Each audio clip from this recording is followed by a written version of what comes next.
Bonjour, nous nous retrouvons ce dimanche pour partager ensemble un moment de recueillement.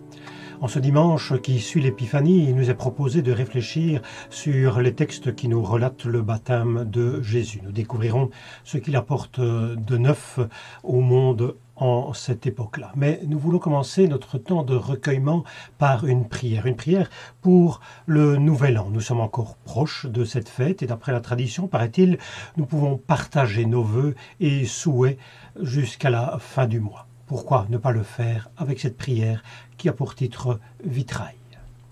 Seigneur, tu m'offres cette nouvelle année comme un vitrail à rassembler avec les 365 morceaux de toutes les couleurs qui représentent les jours de ma vie. J'y mettrai le rouge de mon amour et de mon enthousiasme, le mauve de mes peines et de mes deuils, le vert de mes espoirs et le rose de mes rêves, le bleu ou le gris de mes engagements ou de mes luttes, le jaune et l'or de mes moissons. Je réserverai le blanc pour les jours ordinaires et le noir où tu me sembles absent. Je cimenterai tout par la prière de ma foi et par ma confiance sereine en toi. Seigneur, je te demande simplement d'illuminer de l'intérieur ce vitrail de ma vie, par la lumière de ta présence et par le feu de ton esprit de vie. Ainsi, par transparence, ceux que je rencontrerai cette année y découvriront peut-être le visage de ton Fils bien-aimé, Jésus-Christ, notre Seigneur. Amen.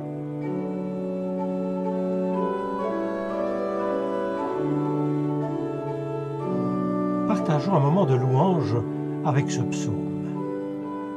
Je chanterai toujours tes bienfaits, Seigneur. Je ferai connaître ton amour à toutes les générations qui viennent. Oui, je le dis, ton amour existe pour toujours. Ta fidélité est solidement fixée dans le ciel. Seigneur, dans l'assemblée du ciel, les anges te disent merci pour tes actions magnifiques et ta fidélité. En effet, qui est égal au Seigneur? Qui peut se comparer à lui? Seigneur, Dieu de l'univers, qui est aussi fort que toi? Seigneur, tu es toujours fidèle. C'est toi le maître de la mer orgueilleuse. Quand ces vagues se soulèvent, c'est toi qui les calmes. Ils sont heureux, ceux qui savent crier de joie pour toi, Seigneur. Ils avancent à la lumière de ton visage.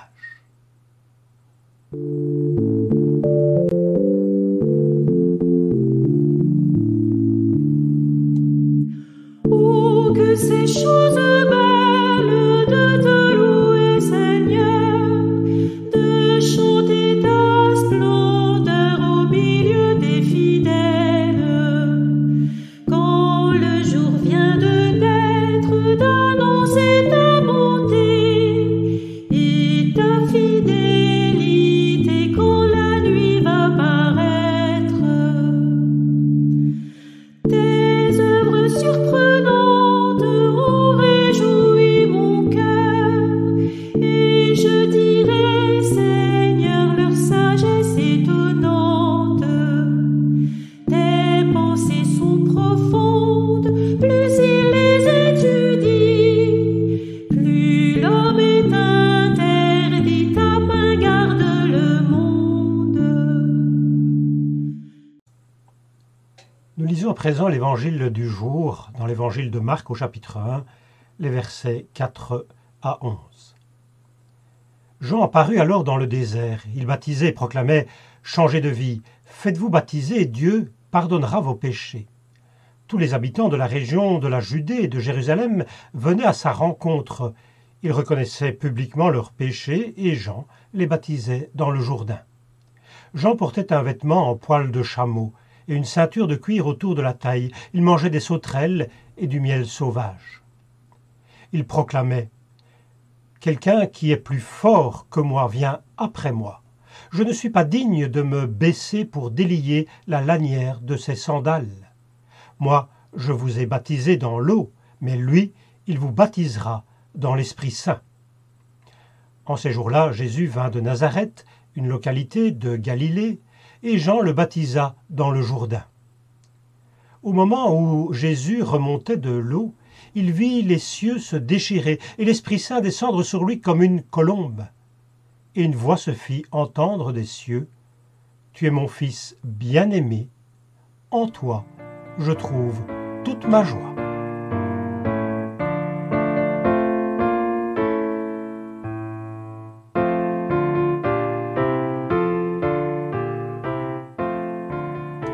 Dans l'évangile de Marc, Jésus est présenté au départ comme simplement un homme qui vient auprès de Jean-Baptiste pour se faire baptiser, comme beaucoup de ses contemporains, semble-t-il d'ailleurs.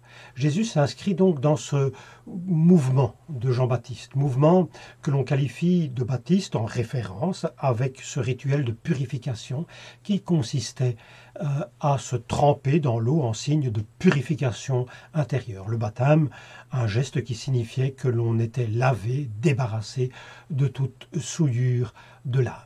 Jean-Baptiste n'est pas le seul à être inscrit dans ce mouvement, dans ce courant, ou ayant repris cette pratique baptismale. On sait par exemple que les Esséniens y faisaient référence. Dans ce cas, la pratique baptismale était courante, journalière peut-être même, pour indiquer cette purification ressentie comme nécessaire. Peut-être existait-il en fait tout un courant au 1er siècle. En tout cas, l'évangile de Marc présente Jésus comme étant au point de départ, donc au bénéfice de ce courant-là. Jésus était-il pour autant totalement un adepte de ce mouvement? Était-il un disciple de Jean-Baptiste au point de départ, comme certains le pensent? C'est possible. Par exemple, le théologien Daniel Marguerin affirme dans une encyclopédie sur Jésus sortie aux éditions Bayard en 2017, qui fait un petit peu le point sur les connaissances que l'on a sur Jésus historique, entre autres. Voici ce que ce théologien affirme. Jésus a été baptisé dans le Jourdain par Jean le baptiseur, dont il était devenu disciple, avant de fonder son propre cercle d'adhérents. Avec Jean, il s'attend à la venue imminente de Dieu dans l'histoire, on va revenir là-dessus. Il partage aussi la conviction que pour être sauvé, il ne suffit pas d'appartenir au peuple d'Israël. Pratiquer l'amour et la justice est indispensable. Il est clair que Jésus est passé par là, passé par ce cercle de Jean-Baptiste, est au bénéfice de ce cercle dans un premier temps, mais pour dépasser ce point de départ. Et je crois que c'est cela qu'il faut bien noter. Ce que Jésus apporte à son époque, c'est un dépassement par rapport à ce que Jean-Baptiste pouvait apporter, pouvait dire, par rapport à ses courants baptismaux, par rapport bien entendu à toute la religion de son temps. D'ailleurs, dans l'Évangile, le rédacteur de l'Évangile indique que Jean-Baptiste lui-même dit ce dépassement. Quelqu'un qui est plus fort que moi vient après moi. Je ne suis pas digne de me baisser pour délier la lanière de ses sandales. Moi, je vous ai baptisé dans l'eau, mais lui, il vous baptisera dans l'Esprit Saint. Il me semble que c'est clair ici, Jean-Baptiste dit ce dépassement. Jean-Baptiste semble déclarer ce que je représente n'est qu'un début qu'il faut dépasser. Et bien entendu, l'Évangile vient dire que ce dépassement est présenté, représenté par Jésus lui-même, est opéré par Jésus de Nazareth. Faisons ici, avant de continuer notre réflexion, une remarque importante qui, me semble-t-il, ne faut jamais oublier lorsque l'on parle du baptême de Jean-Baptiste. Le baptême que propose Jean-Baptiste n'est pas le même baptême tel qu'il sera développé dans le christianisme, même si la dimension de purification peut les rapprocher. Le baptême chrétien est un geste rituel plus complexe qui a de multiples significations. D'ailleurs, il indique, ne faut pas l'oublier, essentiellement dans sa fonction, on pourrait dire première, l'appartenance à un peuple, le peuple de Dieu. Celui qui est baptisé est déclaré faire partie du peuple de Dieu. En cela, il doit être davantage rapproché de la circoncision.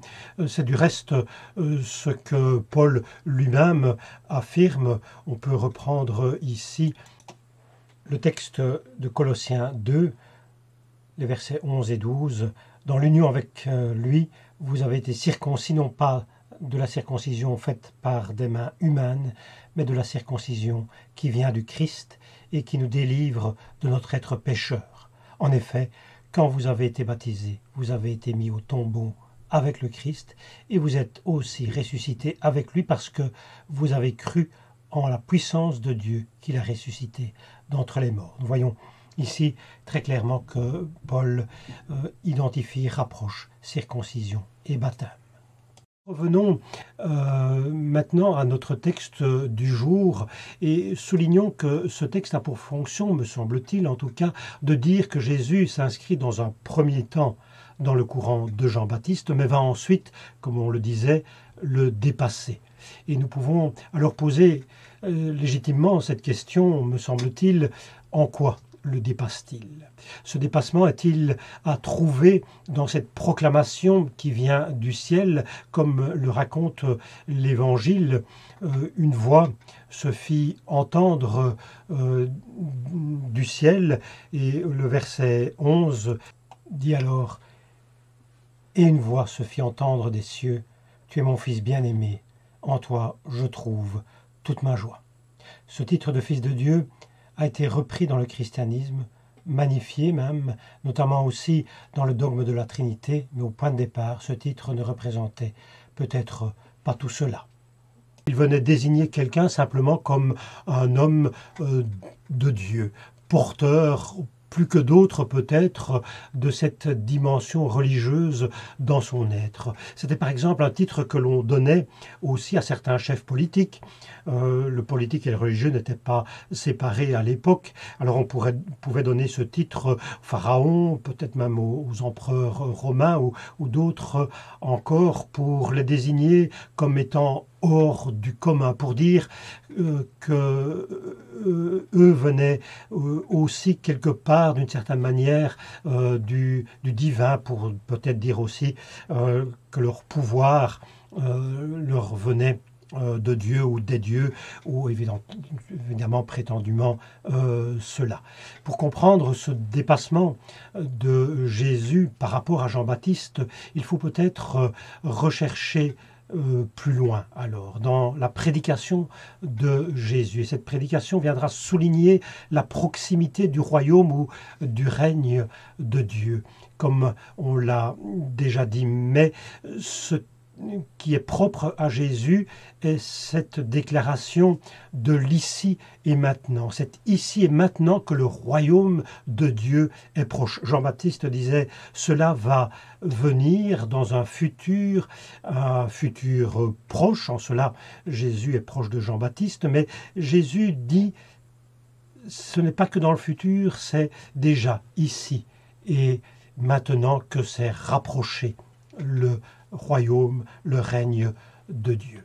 Alors pour terminer, je reprendrai ce petit commentaire trouvé qui parle d'abord du Jourdain, pour en arriver à ce qui est nouveau avec l'arrivée de Jésus, avec ce dépassement que Jésus propose. Le Jourdain joue un rôle important dans l'Évangile et aussi dans l'histoire du peuple d'Israël. Il est essentiellement un lieu de passage, un point qu'il faut franchir, une porte qui s'ouvre. Passer le Jourdain, c'est poser un acte définitif, un pas en avant qui exclut tout retour, une décision, un parti pris.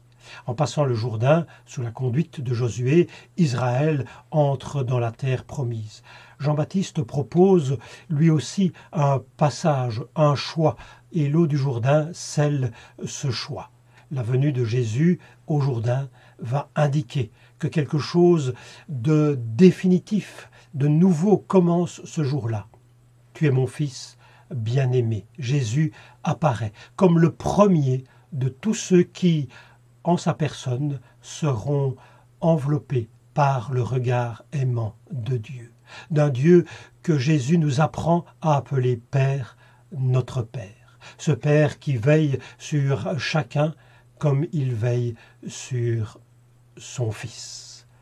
C'est là notre espérance, que nous soyons nous aussi appelés par Dieu, ma fille, mon fils, fils de Dieu par adoption, comme le souligne Paul dans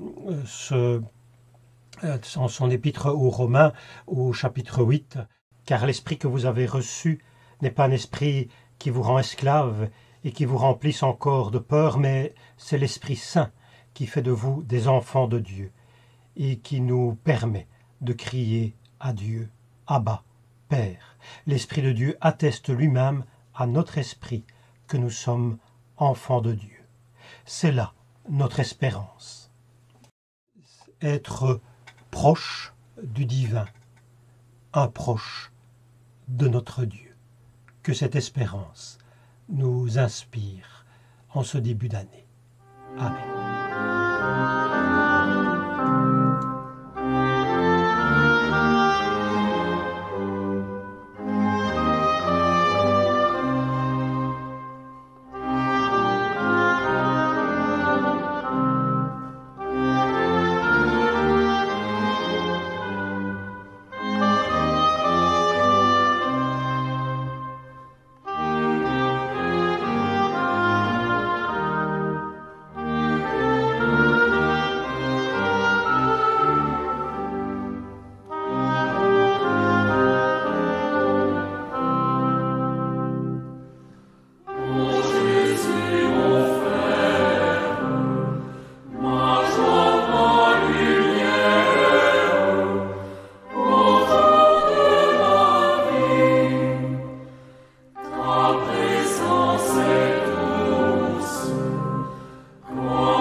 Partageons cette prière.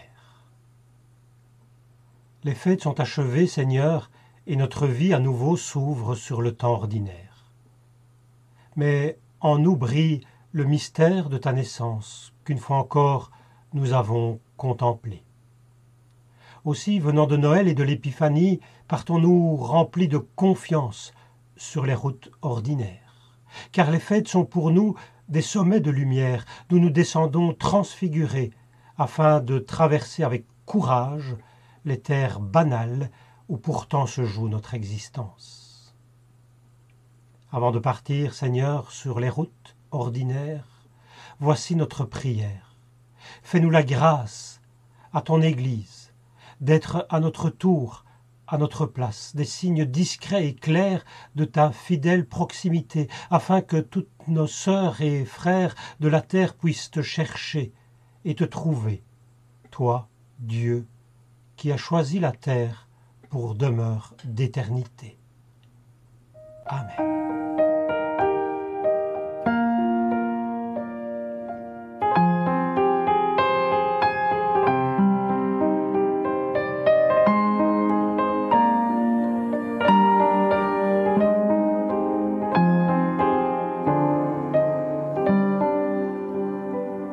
que l'esprit de vérité vienne sur nous maintenant, pour que nous puissions te ressembler et savoir prier. Notre Père qui es aux cieux, que ton nom soit sanctifié, que ton règne vienne. Amen. Que ton règne vienne. Que ton règne vienne.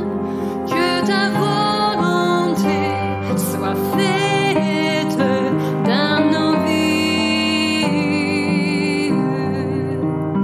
Notre Père qui es aux cieux, que ton nom soit sanctifié.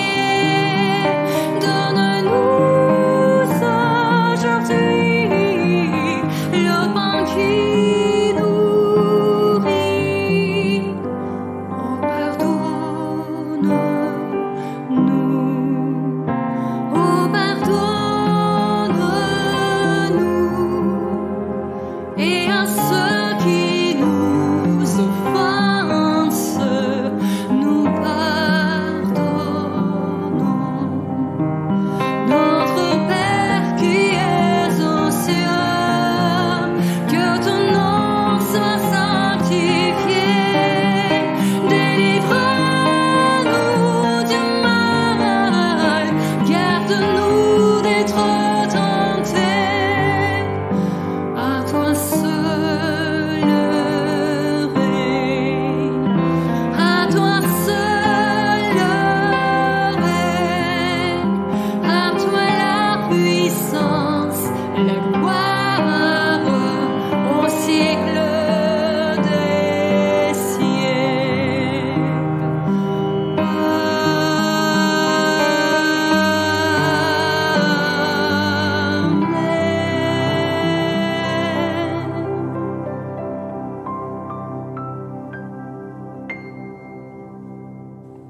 Sur nos chemins escarpés et sur nos grandes routes, dans nos maisons et au cœur du monde, parmi nos frères et au milieu d'inconnus, où que nous soyons, Dieu est là. Où que nous soyons, il nous accompagne, il nous aime et garde nos pas. Allons en paix.